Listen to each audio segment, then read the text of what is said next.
Thank you very much. Thank you for having me. I am more than delighted and proud to have this opportunity to talk to you and to discuss with you some ideas and some recent developments that we are all very much interested in and very much worried by, I'm sure. Now, let me from the very beginning say that I am not an expert in propaganda studies, and I've never worked on press as a special object of study. Of course, I've used from time to time media as a historical source, but I'm not a specialist in this kind of issues. However, I think that I can say something meaningful, I hope, about the ways in which Putin and his group, the Putin regime, use history as an instrument, a very important instrument of propaganda, and how this has prepared, well, how this has contributed to the beginning of the war and to the ways in which the war is developing over the last several months. Now, let me also say that I will use today the concept of propaganda in a very general sense. I'm sure there are different definitions of what propaganda is, but I will be using it in, once again, a very general and imprecise, if you want, sense. But this is something which is very important from my point of view, because this general understanding of what propaganda is about allows us to see a variety of mechanisms which are involved in things linked to propaganda, at least. So for me, propaganda includes any way of promoting this or that ideology, this or that political agenda, just any way. It is not necessary that a person is being paid for doing this job. This person can develop ideas in his own name and without even thinking that this would be a contribution to a certain propaganda agenda, but still this person can be used or can, as a matter of fact, become an element of this propaganda machine, working outside of the machine itself, but still very important and very necessary for the success of this propaganda. Now, speaking about Putin, it is obvious that he has a powerful institutionalized and semi-institutionalized system of propaganda. And this system includes official institutions tasked with propaganda, but also various kinds of social organizations and different kinds of proxies in general.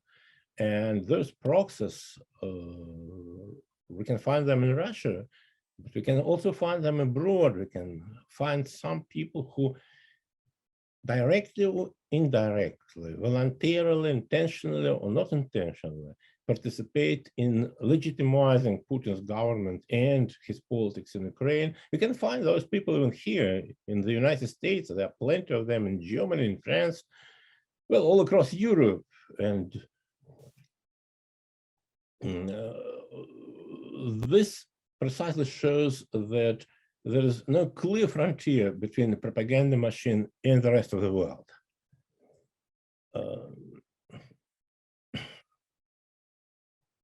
Now, those people who, once again, voluntarily or non-voluntarily, intentionally or not intentionally, but without being paid for that, without having any formal links to Putin's propaganda machine, participate in promoting his agenda. This kind of people existed also during the entire Soviet period. And during the Soviet period, they were usually called fellow travelers, or with a less flattering name, useful idiots. And of course, there were many special individual situations in which, and proportions in which the element of useful idiotism and intentional fellow travelings or whatever came together to determine a given person's activity and so on. But this precisely this very same phenomenon of somehow participating and promoting Russia's communist Russia in the past, Putin's Russia in the present, political agenda, the very same phenomenon we see now in the present day world. So strangely enough, or maybe naturally enough, there is a great deal of continuity between not only the Stalin regime and the Putin regime, but also the reception, the support, the kind of variety of attitudes they have all across the world. Now I said that propaganda, or at least I see propaganda as any means of promoting a given ideology or legitimizing state politics. So the question also arises in this case, what ideology is, or certainly I am not going to discuss now what ideology is in general, but what ideology is in the case of Putin Russia. Well, the first thing to be said here is that formally Russia doesn't have any ideology. Moreover, having ideology is forbidden by the Russian Constitution of 1993 and the constitutional reform of 2020 that changed a lot of things in this constitution, but not the article saying that any compulsory state ideology is forbidden in Russia, just forbidden. It's not that anyone agrees in the country that everyone agrees in the country that this is a right thing not to have an ideology. Many people, including from the top of the political class, persistently argue that we need to have an ideology in Russia. We have to change this article of the Constitution. And to my knowledge, the political force that is most persistent in claiming that is political party Just Russia, Справедливая Россия, which was theoretically intended to be a social democratic party, which of course has failed this mission. It was obviously a Kremlin creation, and it is one of the parties which almost without exception support Putin's political and legislative agenda. It's not even the Communist Party of the Russian Federation, which sometimes allows itself to somehow challenge some of Putin's projects. Just Russia is a very, very pro-Putin party. And from this party from the top of this party, there came several attempts to formally just introduce a kind of ideology, official ideology in Russia. So far, it hasn't happened. But during the war in Ukraine, new attempts have been done in this direction. I don't think that they will result soon in this change, but basically because de facto there is an official ideology in Russia. And this official ideology is basically the cult of the Second World War, or more broadly, a cult of the state. Putin himself, speaking on several occasions, said that the only possible ideology in a democratic country, because he thinks still he pretends Russia to be a democratic country, the only possible ideology is patriotism. What patriotism is about is, of course, difficult to define. But in the Russian case, what Putin means by patriotism is precisely a kind of loyalty to him, adoration of the state, and essentially a cult of the Second World War, a myth of the Second World War, and this myth actually functions as an official ideology. I'm saying that it functions as an official ideology because although it is not recognized as ideology, it's protected by law. And Russia has a series of the so-called memory laws, which is to say laws that regulate collective representations of the past and commemorative practices. And all or most of those laws aim at the protection of the cult of the war. The central element of this quite developed legislative system already is the 2014 law, which criminalized the public statements which disagree with the official interpretation of the war. The wording that this law uses reminds, of course, the old Soviet criminal code, which criminalized intentionally known, I'm sorry, knowingly false, spreading knowingly false information about the social Soviet system. In this case, in the case of the 2014 Russian law, what is prohibited is spreading knowingly false information about the activities of the USSR during the Second World War, which means saying anything bad about Stalin, referring to the period of 1939-1945, is a criminal offense. And in 2021, 2022, new amendments to this law or to several other Russian laws, administrative code and code of administrative offenses and so on, have been also passed to just develop a set of statements that to make this set of statements prohibited by the law more precise and a little longer. And now, for example, it is also considered a criminal offense to say that the goals of the Soviet Union and its high command, its government, and in the Second World War were similar to the goals of the German government and German high command in the same war, and so on and so forth. It's not to say that saying that communism was the same thing as fascism. This is not prohibited. Putin doesn't like communism. So for him, blaming communists for whatsoever is not a bad idea. But saying that the Russian state was guilty of the same kind of crimes or had the same kind of intentions or goals or whatever in the Second World War as the German government, this is a criminal offense now in Russia. So if certain set of ideas, certain statements, certain whatever narrative is protected with law, and especially with criminal law, well, I guess we have all reasons to say that, well, this is an ideology, this is an official ideology. And what this official ideology in Russia is about?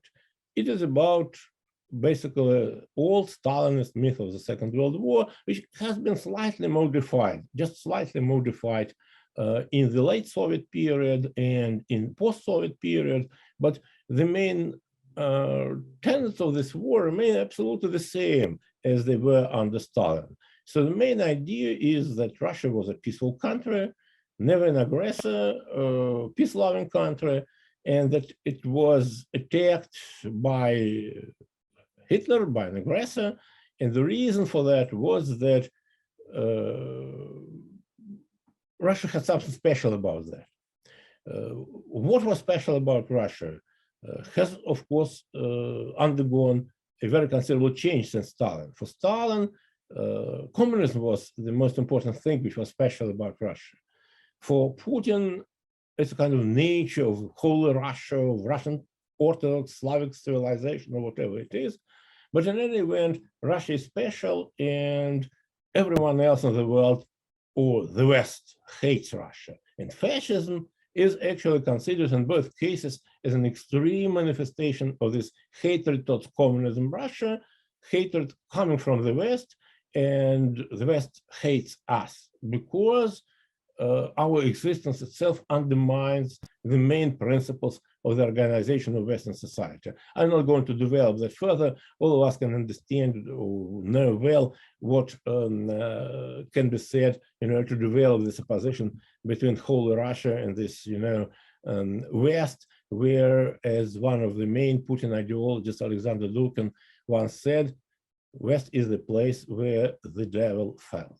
It's a quote. Now,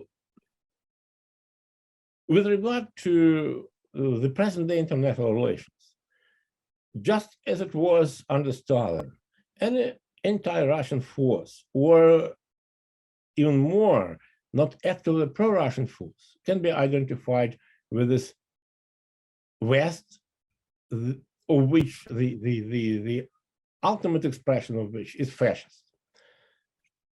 The West is fascist to the extent it is anti-communist, anti-Russian. Anti-communist under Stalin, anti-Russian under Putin.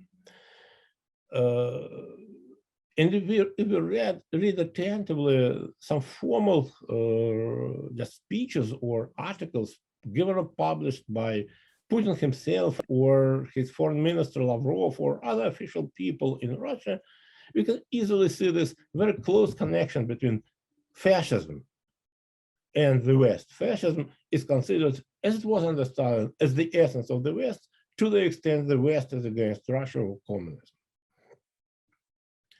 And of course, the situation in Ukraine or in any other former socialist country or former Soviet republic is easily interpretable through this prism. Whomever doesn't want to be a Russia's satellite is against Russia. Necessarily, they are pro-fascists. And the idea that Ukrainians are Nazi allies, that Ukrainian government is a Nazi government in case it doesn't want to become a Russia's puppet. Well, this is the only possible interpretation of any kind of independent politics, politics pursuing independence from the Kremlin, the only possible interpretation within the framework of this cult or myth or whatever it is of the war.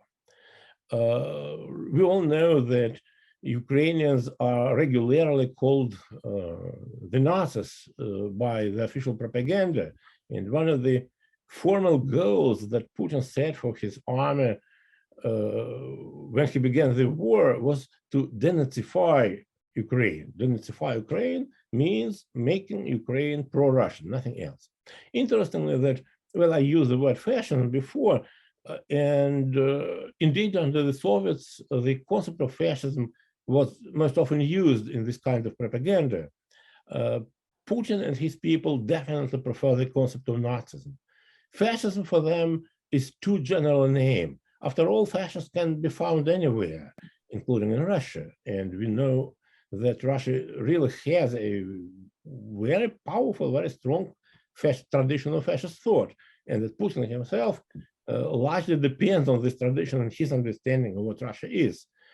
Ivan Ilyin, for example, was one of the key, well, he was not actually a fascist, but he was, I would say, neo-fascist thinker in Russia, and Putin on many occasions praised Ilyin as one of his favorite philosophers. Now, Nazism is a more concrete name.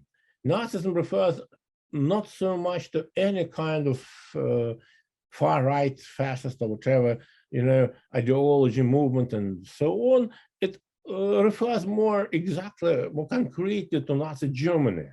And Nazi Germany is far more obviously, far more easily can be presented as Russia's enemy than fascism in general. Fascism can penetrate anyone, any country. Nazism is Germany. Germany is the West. From this point of view, who is for the West, it's easier, it's simpler to call this person, movement, party, whatever, Nazi than fascist from Putin's standpoint. In any event, this is an ideology which has been used to legitimize anti-Western politics, nationalistic politics in Russia, and the war in Ukraine. The entire war, there is no other justification for the war than blaming Ukraine and the West to be anti-Russian and pro-Nazi. Of course, Putin also says that there was an immediate danger created for Russia by the fact that NATO has already been expanded closer to Russian frontiers, and then potentially Ukraine can also become a NATO member, but we know all that NATO is basically a defensive organization. It is not an aggressor. And to present NATO as an aggressor, it had to be identified with the West and the West with Nazism. NATO is a continuation of Nazism, and that is why its expansion is so dangerous. There is no other reason to believe that this expansion could be dangerous. Now, this is the ideology. Now, what are the instruments or the ways of promoting this ideology? Well, Putin himself is a very important player in this game. Well, of course, the question arises whether he really believes in what he says or what he writes or what he orders others to say in the name of the government and so on. And it's not an easy question to answer, and not only because, well, how can we know what is happening in somebody else's mind? But there is also kind of more general consideration about what kind of person Putin is. He obviously was a rank and file KGB officer who began his career just as an extremely undistinguished member of this organization, but then who became an important local figure in post-Soviet St. Petersburg. And there his job as a vice mayor of St. Petersburg in a democratic government of St. Petersburg at the time, his job was to supervise foreign relations and economic politics. And that, of course, was a huge resource for enrichment. And we all know we have no time now to go into the detail of that, but we all know that Putin had very close connections to local St. Petersburg Mafia. And the kind of alliance or interpenetration of KGB and Mafia, which to some extent had place only also under the Soviet regime, but it basically developed as a very important part of power relationships, of the system of power relationships in Russia in the 1990s, and Putin was one of the makers of this system. In the city of St. Petersburg, he was obviously a key figure for this interpenetration of Mafia and KGB structures. And when he came to power, of course, he came to power as a leader of gang, of a Mafia, and his politics, especially in the first years of his rule, were largely dictated by the needs, well, of course, the needs of consolidating his position, but also the needs of this clan or whatever concrete group of Mafia KGB stratum, which came to power and which brought him to power and which came to power with him to the Kremlin. Now, how can a kind of group like that have an ideology? What use can he make of any ideology whatsoever? But it also seems that as time passed, this tabula rasa that his brain largely was at the moment of coming to power, many people tried to impact somehow, to write something on this tabula rasa. And we know well that a kind of decisive moment of this intellectual, psychological, whatever it was, attack on Putin took place in 2004, 2005, when far-right ideologists began really persistently bringing to his attention their theories and their projects for the Russian future and stuff like that. And apparently from this time, Putin began himself being gradually, persuaded in his mission, in his role in Russian politics. He began thinking of himself as a Russian statesman, and for that, he really needed some kind of more general framework, more general understanding. So for me, it comes as no surprise that he finally adopted or interiorized this far-right ideology that people like Alexander Dugin and others were trying to promote and to make him believe in. Basically, it is a simple ideology. Simplistic, primitive, nationalistic ideas about the fate of Russia. Any policeman can understand that, or most policemen can. More sophisticated theories of liberal democracy, well, they were also, of course, promoted within the Putin circle by some people, old people from the Elson team. These were those people whom he wanted to eliminate from power or to marginalize politically. This is what he succeeded doing. And he didn't need to borrow the ideology. He needed something else. And this something else was more primitive and more in line, perhaps, with his own sense of what a monarch should like in Russia, should look like in Russia. So the decisive, argument for me is that I really don't know what other explanations we can invent to account for a lot of Putin's politics, including the war in Ukraine. Except for ideology, I really don't see any reason for Putin's aggression against Ukraine. From this point of view, this is what we know he was told by some far-right Russian people. This is what we know that he said himself in his speeches, and this is what we know he's doing. And all this goes perfectly in line with each other. So from this point of view, I think that Putin, we can really believe that Putin is an ideologically motivated dictator. But he's not, of course, the only person who is part of this propaganda machine.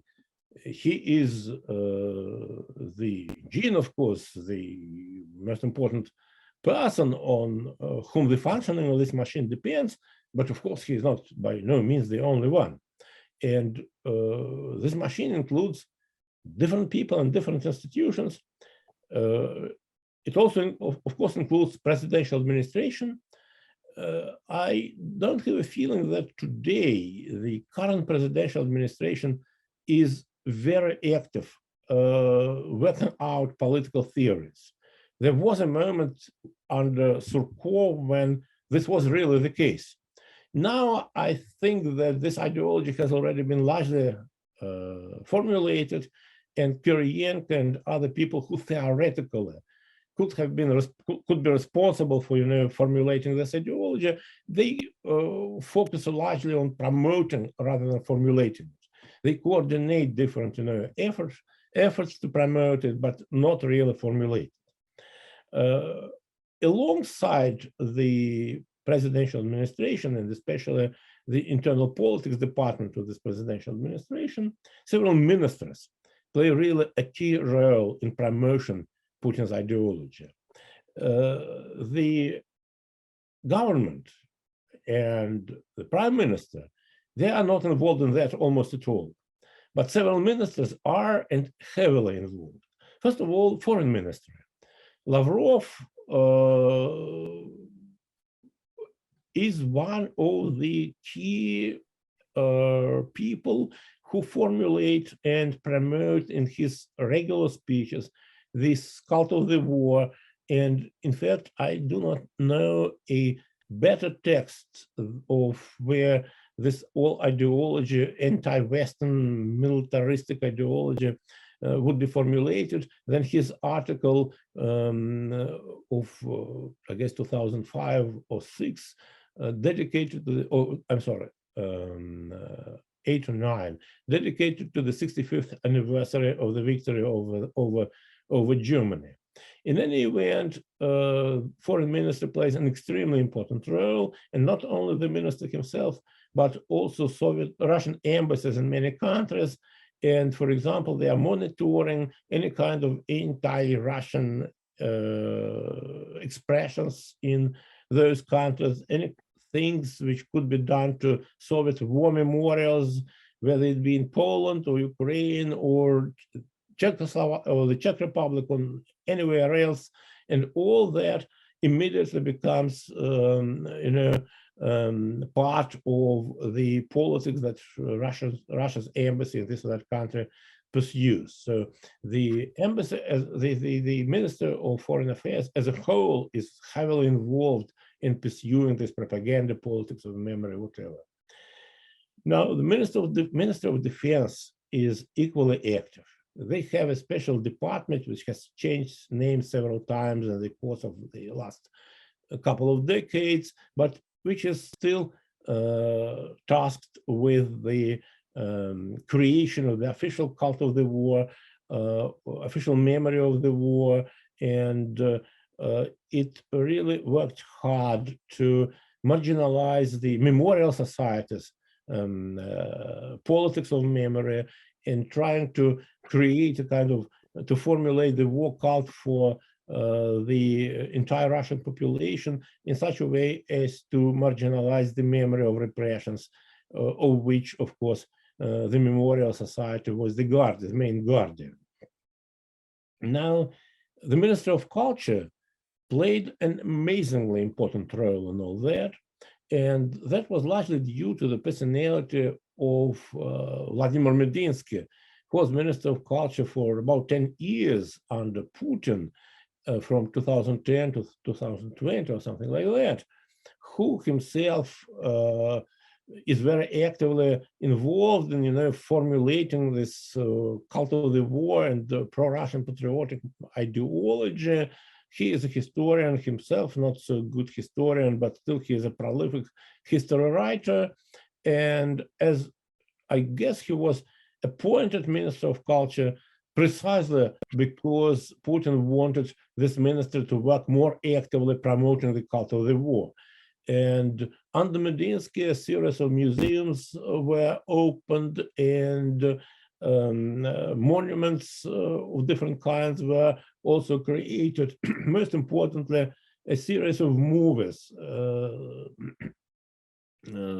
on historical topics, or documentaries, or sometimes even miniseries dealing with the history of the revolution, dealing with the history of war. This Sobibor movie on the most important, rebellion in one of the Nazi concentration camps led by a Soviet lieutenant. All those movies were really intended to promote this ideology and the cult of the war, and Medinsky never even tried to hide this propaganda agenda as underlying, the entire politics of this ministry. The Minister of Education is also, although less obviously active, but still active, implementing this propaganda agenda through various means, including this very well-known story of history textbooks for high schools. But in this, they collaborate closely with the Academy of Sciences and with some leading universities. So the academic and educational institutions in Russia, under the lead of the Academy of Sciences and the Minister of Education, are also very actively involved with this politics. Alongside those official structures, and these are just examples because, having not enough time to discuss all elements of this propaganda machine, alongside with the ministries and official bodies, there are also learned societies. Learned societies are something new in Russia, and the two learned societies, which were created quite recently, about 10 years ago in Russia, had as the goal precisely to promote this official ideology and the cult of the war. These societies are the Russian historical society, which is led by the former head of the presidential administration, the former chair of Duma, and the current director of military intelligence, Sergei Naryshkin. For the chief military spy, it's of course a normal combination of positions to head a learned society, especially a society of official historians. The second society, which is even more actively involved in propaganda politics, is the Russian Military Historical Society, which was created and led by Vladimir Medinsky himself. This is a society which, in fact, is very similar to what exists in other countries under the name of Institutes of National Remembrance. In all former socialist countries, there are officially created borders which somehow are involved in, well, official history politics. These may be museums like museums of occupations in the Baltic countries, or precisely Institute of Archives, historical archives as in, of the communist period, as in Hungary, or just Institutes of National Remembrance, the first of which was created in Poland, I guess it was in 1998, and the second was created in Ukraine, if I'm not mistaken, it took place in 2005. And those Institutes of National Remembrance are actually, you know, research institutes or propaganda institutes, which employ dozens and hundreds of historians. And the Russian Military Historical Society is not much different from them. It also has its permanent staff members, and those people are active doing research or publishing materials. Well, research, of course, highly ideologically motivated. So they are basically almost professional propagandists, but at the same time, they are formally employed not by a kind of governmental organization, but by a kind of learned society.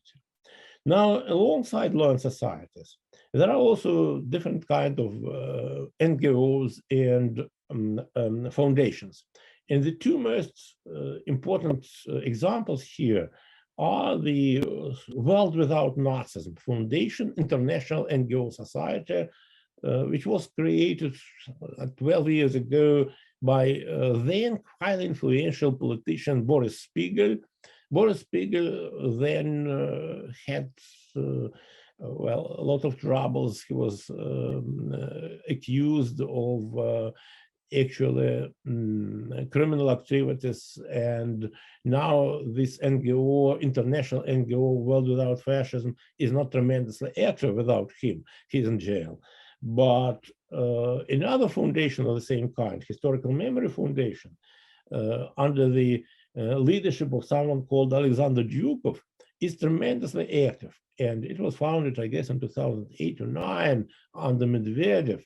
And its main goal was precisely to, in coordination with Soviet secret or Russian secret services, publish the documents which showed that Polish government or Baltic countries governments or politicians or just individuals there were engaged somehow in collaboration with the Nazi and in the extermination of the Jews in particular. Of course, the documents that were given by secret services from their archives to this NGO, to this foundation, were carefully selected. So it was not that researchers were allowed to go to the secret services archives and find there what they wanted to find. That was something with the KGB propagandists gave to the proxies, those Historical Memory Foundation, for them to publish it in their own name. But in any event, that was a very close collaboration between those institutions, and it continues until now. This collaboration was quite active, this foundation was quite active, justifying Putin's politics in Ukraine in particular. Then there are also, political, social, whatever organizations. And let me give you two examples of those organizations. Izborsky Club, which is really an association of the far-right thinkers and politicians in Russia. It is led by perhaps the best-known nationalistic writer, really hardliner nationalist Alexander Prokhanov. And the second organization is equally important. This is a Eurasian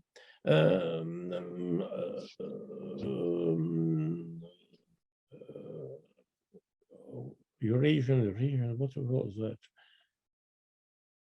I forgot how exactly it was called, but in any event, it is led by Alexander Dugin, the main Russian fascist of today.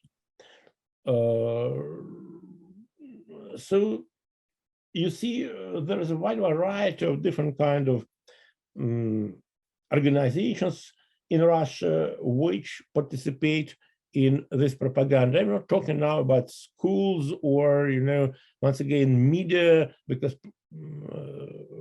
Russian media are all full of this war kind of propaganda. But there is a set of institutions, even beyond media, which promote this cult of the war.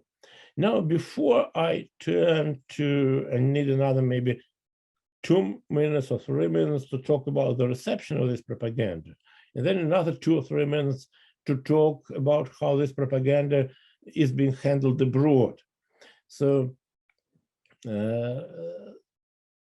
speaking about the reception, what is important, now to really understand is that sociological surveys are absolutely unreliable in a society like Putins Russia today.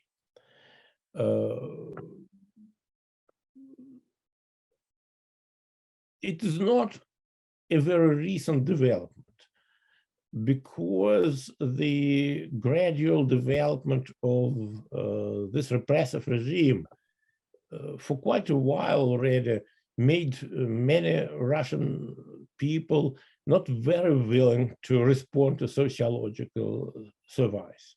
But since the war began, and since the legislation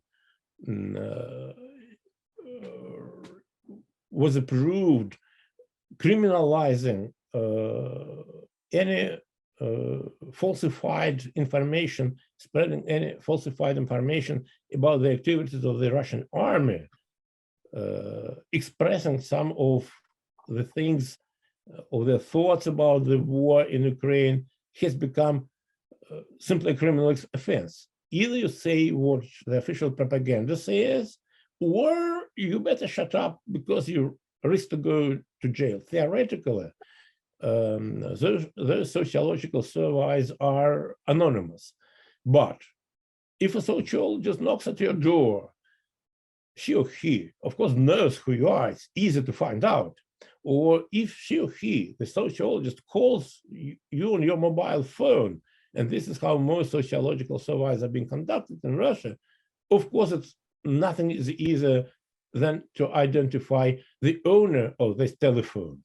So there is no anonymity at all. And under these conditions, saying what you really think about the war is, I would say, unnecessary adventurism. And it's not by chance that as sociologists themselves now confess, at best, every 10th person whom they contact agrees to respond to their questions. 9 out of 10 say, oh, sorry, I'm driving now, it's not a good time to talk, or something else.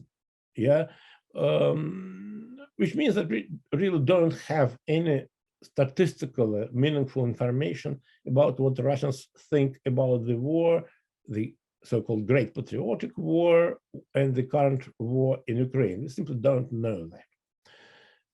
We have to rely on basically intuition of those sociologists who do mostly qualitative research, not quantitative, but qualitative research, and who somehow project from their talks with some individual respondents to a broader, unprecise communities. So what those sociologists privately say, or sometimes publish their impressions in media, whatever, they say that maybe about 30 or 40% are actively involved with the regime and support it and believe in this cult of the war. Maybe about 20 to 25% do not support the war, do not support the regime. Others are in between, and it depends on how you formulate the question or on the context in which they give you some answers to your questions, not to the questionnaire, but just privately talking to other people. And so they have, I mean, in their heads, some parallel and mutually exclusive discourses. They know those discourses, and they react to your questions, to the discussion, private discussion in the pub, in the, I don't know, in a bus, in a metro, whatever. They begin to communicate. They say under very different conditions, in different contexts. They can say mutually exclusive things because they know mutually exclusive discourses. They can mobilize the knowledge of any of those discourses, anti-war, pro-war, anti-Putin, pro-Putin, depending on the context in which they somehow talk to other people. So it seems, though, that even those people who do not immediately support the regime and the war in Ukraine, they tend to believe in the official mythology of the war. The idea that the war was an aggressive war, that Stalin was responsible for the war second only to Hitler, that basically the war was basically paid with the lives of so many Soviet people that